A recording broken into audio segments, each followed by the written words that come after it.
Shalom, damai di hati. Selamat pagi Bapak, Ibu, Saudara-saudariku yang diberkati oleh Tuhan kita Yesus Kristus. Puji dan syukur oleh karena kita masih diberi kesempatan boleh menikmati hari ini, dan oleh kemurahannya kita boleh ada sampai saat ini.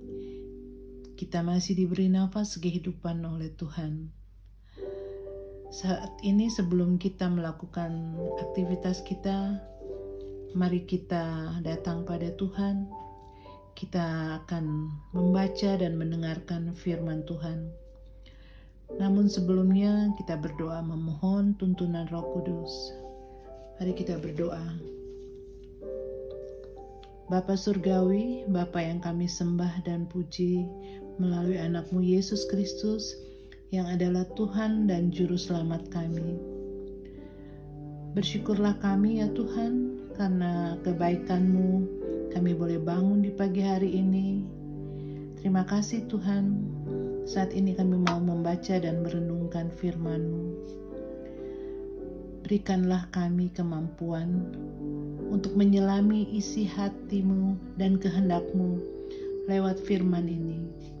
Bukalah mata hati kami dan pengertian kami, dan persiapkanlah hati kami dengan Roh Kudus-Mu, agar kami dapat menerima firman-Mu dengan penuh sukacita. Terima kasih Tuhan, terpujilah nama-Mu. Haleluya. Amin.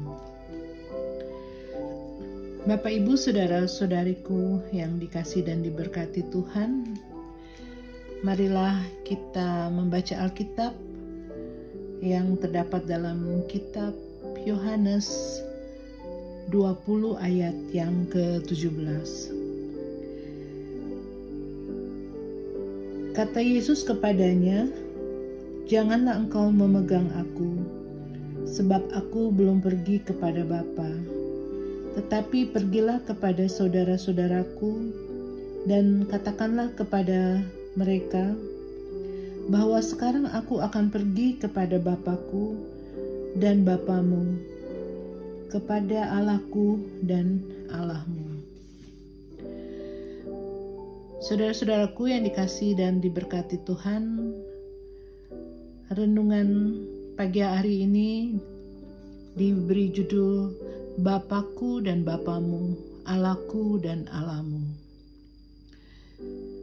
Keluarga Kristen yang dikasihi dan diberkati Tuhan Yesus, Yesus Kristus menjumpai manusia dinubuatkan oleh para nabi di Perjanjian Lama, digenapi dalam Perjanjian Baru melalui kelahiran Yesus Kristus di Bethlehem, dan menjadi besar melaksanakan pekerjaannya, mengajar, melakukan tanda-tanda mujizat, dan berkarya hingga mati di kayu salib dan bangkit dari antara orang mati.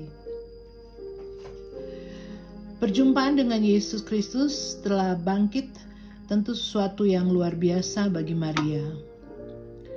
Oleh karena itu, sebagaimana yang disaksikan Injil Yohanes 20 ayat 17, bahwa ketika suasana hati Maria bersuka cita karena telah bertemu dengan Yesus Kristus, Maria hendak memegang Yesus Kristus. Namun Yesus Kristus berkata, "Janganlah engkau memegang aku, sebab aku belum pergi kepada Bapa. Tetapi pergilah kepada saudara-saudaraku dan katakanlah kepada mereka bahwa sekarang aku akan pergi kepada Bapakku dan Bapamu dan Allahmu." Nah, keluarga Kristen yang dikasihi dan diberkati Tuhan Yesus, setelah kebangkitan Yesus Kristus mengajarkan tentang kealahannya yang akan meninggalkan dunia, pergi kepada Bapanya. Juga menyatakan ia pergi kepada Bapanya dan Allahnya orang-orang yang percaya. Secara fisik tidak akan bersentuhan lagi dengan manusia. Tetapi ketika ia pergi, akan mengutus Roh Kudus kepada orang percaya. Sebagai keluarga Kristen, kita diingatkan oleh firman Tuhan agar meyakini dan memahami bahwa kepergian Yesus Kristus kepada Bapanya adalah Bapa dan Tuhan orang-orang percaya. Ia adalah Tuhan yang hidup dan berkuasa, maka hanya kepadanya kita mempercayakan kehidupan dan masa depan kita. Terpujilah Kristus. Amin. Mari kita berdoa. Ya Tuhan Yesus, kami mengakui bahwa Engkau sesungguhnya Allah kami yang besar dan yang berkuasa, memberkati serta menyelamatkan kami orang percaya. Amin.